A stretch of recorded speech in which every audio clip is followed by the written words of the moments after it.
Welcome to MB academy. इस part में हम कंपोनेंट्स को कवर करेंगे। हम देखेंगे कि कंपोनेंट्स क्या होते हैं, इनको कैसे जनरेट किया जाता है और इनको यूज़ कैसे किया जाता है। तो चलते हैं नेक्स्ट।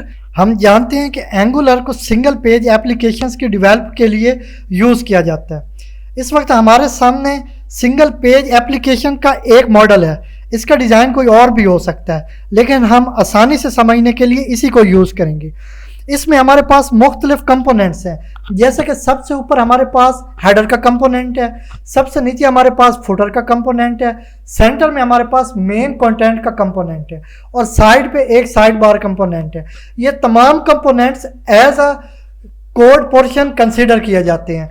जैसे कि हमारे पास हेडर का कंपोनेंट है तो उसमें हेडर का कोड होगा, नीचे सबसे नीचे हमारे पास फुटर का एक कंपोनेंट है तो उसमें सेपरेट हमारे पास फुटर का कोड होगा। इसी तरह जो हमारे पास मेन कंटेंट है उसके लिए हमारे पास एक अलग पोर्शन होगा, सेपरेट पोर्शन होगा जिसमें हमारे पास मेन कंटेंट का कोड होगा, और इसी तरह साइड बार का भी हमारे पास कोड सेपरेट होगा। और यहाँ पे हम देखते हैं कि सबसे ऊपर सबसे मेन हमारे पास कौन सा कंपोनेंट होता है। तो सबसे मेन कंपोनेंट हमारे पास ऐप होता है। ये हमारे पास एक रूट कंपोनेंट है। तो इसमें फर्दर हम कंपोनेंट जनरेट करते हैं जिनको चाइल्ड कंपोनेंट कहा जाता है। जैसा कि हमारे पास ये नीचे एग्जांपल्स हैं, कंपोनेंट 1 2 3, मल्टीपल कंपोनेंट्स हो सकते हैं, सिंगल कंपोनेंट भी हम जनरेट कर सकते हैं। तो सबसे हमारे पास जो रूट कंपोनेंट होता है वो ऐप कंपोनेंट होता है। ये ऐप कंपोनेंट हमारे पास SRC फोल्डर में मौजूद होता है। तो इसमें हम फर्दर जो भी हम कंपोनेंट जनरेट करते हैं वो ऐप के कंपोनेंट में जनरेट होता है, जिसको as a child component consider किया जाता है। और फिर हर कंपोनेंट में अलग यानी सेपरेट हमारे पास कंपोनेंट्स होते हैं, जिनमें हमारे पास कंपोनेंट .css होता है जिसमें हम स्टाइल्स अप्लाई करते हैं। इसके अलावा हमारे पास कंपोनेंट .html होता है जिसमें HTML का कोड लिखा जाता है, जिसका आउटपुट हमें ब्राउज़र में जो नज़र आ रहा होता है, जितना कंटेंट होता है वो HTML का कोड का आउटपुट होता है। तो चलते हैं, हम अपना एक कंपोनेंट जनरेट करते हैं जिससे कंपोनेंट को समझना फर्दर इजी होगा। तो यहाँ पे हम अपना एंगुलर का फोल्डर ओपन कर लेते हैं। यहाँ पे हमारे पास वर्क नाम का एक प्रोजेक्ट है। तो यहाँ पे अपर बार में CMD एंटर करेंगे जिससे हमारे पास कमांड प्रॉम्प्ट ओपन हो, इसमें हम CD स्पेस वर्क की कमांड देकर अपने प्रोजेक्ट को ओपन करेंगे।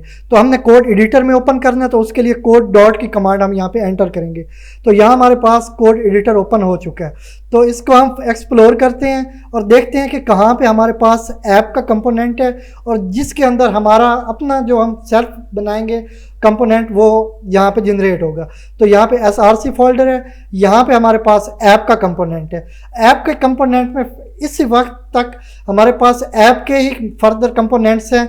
इसमें अभी तक हमने अपना सेल्फ कंपोनेंट जनरेट नहीं किया। तो चलते हैं, इसको क्लोज कर लेते हैं और अपना एक कंपोनेंट जनरेट करते हैं। उसके लिए हमारे पास एक एंगुलर CLI की कमांड होती है, ng जनरेट कंपोनेंट। इसके साथ हम कंपोनेंट जनरेट करते हैं और उससे नेक्स्ट हम अपना कंपोनेंट को कोई भी नाम दे सकते हैं, जैसा कि हम सेल्फ नाम दे सकते हैं। तो आप कोई भी अपनी मर्जी से नाम दे सकते हैं। हमने सेल्फ नाम दिया है तो इस वक्त हमारे पास सेल्फ का एक कंपोनेंट जनरेट हो रहा है। ये कंपोनेंट हमारे पास जो पहले से मौजूद ऐप कंपोनेंट है उसके अंदर जनरेट होगा। तो हमारे पास ये प्रोसेस कंप्लीट हो चुका है। तो देखते हैं, इसको फर्दर एक्सप्लोर करते हैं। तो जाते हैं वापस कोड एडिटर में और वहाँ पे हम अपनी ऐप का कंपोनेंट ओपन करके उसमें देख लेंगे कि हमारे पास ये जनरेट हुआ है या नहीं। तो ऐप कंपोनेंट ओपन करने के बाद यहाँ हमारे पास सेल्फ नाम का एक कंपोनेंट है जो कि हमने खुद जनरेट किया। इसमें फर्दर हमारे पास कंपोनेंट्स हैं, जैसा कि ये हमारे पास 4 कंपोनेंट्स नज़र आ रहे हैं। सेल्फ डॉट कंपोनेंट, ये हमारे पास 4 कंपोनेंट्स सेल्फ कंपोनेंट के अंदर जनरेट हुए हैं। जैसा कि ये CSS कंपोनेंट है, ये स्टाइल्स अप्लाई करने के लिए यूज़ होता है। इसके बाद हमारे पास कंपोनेंट .html है, जहाँ पे हम HTML का कोड लिखते हैं। इसके बाद यहाँ पे हम इसको इंपोर्ट करते हैं, क्योंकि जब तक ये इंपोर्ट नहीं होगा तो हम इस अपने कंपोनेंट को यूज़ नहीं कर सकेंगे। तो यहाँ हमारे पास ये इंपोर्ट हो रहा है, ये सेल्फ डॉट कंपोनेंट के नाम से हमारे पास इंपोर्ट हो रहा है यहाँ पे। तो इससे नेक्स्ट हमारे पास कंपोनेंट .ts है, जहाँ पे हमारे पास डायनामिक डाटा होता है। तो इसमें हमारे पास एक सिलेक्टर क्रिएट हुआ है जिसका नाम app-self है।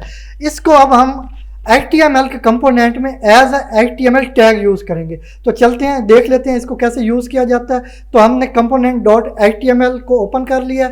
तो यहाँ पे अब हम इसको एज अ टैग यूज़ करेंगे। सबसे पहले हम लेते हैं लेस देन, और इसमें अब ऐप, हैव फन, सेल्फ, ये हमारे पास नीचे आ रहा है। तो यहाँ हमारे पास ये टैग के तौर पे यूज़ हो रहा है, यानी एज अ टैग यूज़ हो रहा है। तो चलते हैं इसका आउटपुट देखने के लिए। सबसे पहले हम इसको ng-serve के साथ, ng-serve की कमांड को यूज़ करते हुए इसको हम ब्राउज़र के साथ लिंक करेंगे। तो चलते हैं, ng-serve को यूज़ किया, तो यहाँ पे अब हमारे पास ये कंपाइल हो रहा है, और इसके बाद ये हमें एक पाथ देगा जिसको हम लोकल होस्ट कहते हैं, जिसको यूज़ करते हुए हम अपने कोड का आउटपुट ब्राउज़र में देख सकेंगे। तो ये हमारे पास थोड़ा सा टाइम लेगा, तब तक हम वीडियो को पास कर देते हैं। वापस चलते हैं, यहाँ हमारे पास ये कंपाइल हो चुका है और इसने हमें एक लोकल होस्ट दे दिया है 4200। इसको यहाँ से कॉपी करेंगे और अपना ब्राउज़र ओपन करेंगे। हम यहाँ पे गूगल ब्राउज़र यूज़ कर रहे हैं, तो इसको ओपन कर लिया। यहाँ पे अपर बार में हम इसको पेस्ट कर देंगे। तो ये हमारे पास कॉमा आ रहा है, इसको हम इरेज करने के बाद एंटर प्रेस करेंगे। तो ये हमारे पास सेल्फ, यानी जो कि हमारे कंपोनेंट का नाम है, वो वर्क कर रहा है। तो इसको हम ज़रा H1 टैग में यूज़ कर लेते हैं ताकि क्लियरली नज़र आ जाए और इसको समझना इजी हो। तो यहाँ पे P को इरेज करके हम H1 टैग यूज़ करेंगे और इसको क्लोज़ भी कर लेंगे। क्लोज़ करना हमारे पास ज़रूरी होता है। तो ये इसको हमने क्लोज़ कर लिया। वापस इसको चेक करते हैं, तो ब्राउज़र में ये हमारे पास बोल्ड हो चुका है। तो अब हम अपने कंपोनेंट को रीयूज़ कर सकते हैं। मतलब ये कि जो कंपोनेंट हमने जनरेट किया है, इसको हम मल्टीपल टाइम्स इसको यूज़ कर सकते हैं। जैसा कि यहाँ पे अब हम इसको ट्राई कर लेते हैं। तो इसको यहाँ से हम कॉपी करेंगे और इसको एक टाइम फर्दर इसको हम पेस्ट कर देते हैं। तो ये हमारे पास 2 दफ़ा हमारे पास ये यूज़ हो रहा है। इसको फर्दर एक टाइम और हम इसको कॉपी करके पेस्ट कर लेते हैं। तो इसको अब सेव करने के बाद देखते हैं कि हमारे पास क्या रिज़ल्ट आ रहा है। तो यहाँ पे इसको फ्रेश करेंगे। रिफ़्रेश करने के बाद यहाँ हमारे पास ये 3 टाइम्स कंपोनेंट हमारे पास यूज़ हो रहा है। तो नेक्स्ट हम इनमें कोडिंग करेंगे, इनको स्टाइल्स देंगे और हम मल्टीपल पर्पस के लिए इनको यूज़ करेंगे। अगर वीडियो पसंद आई हो तो लाइक करें, शेयर करें और हमारे YouTube चैनल को सब्सक्राइब करें।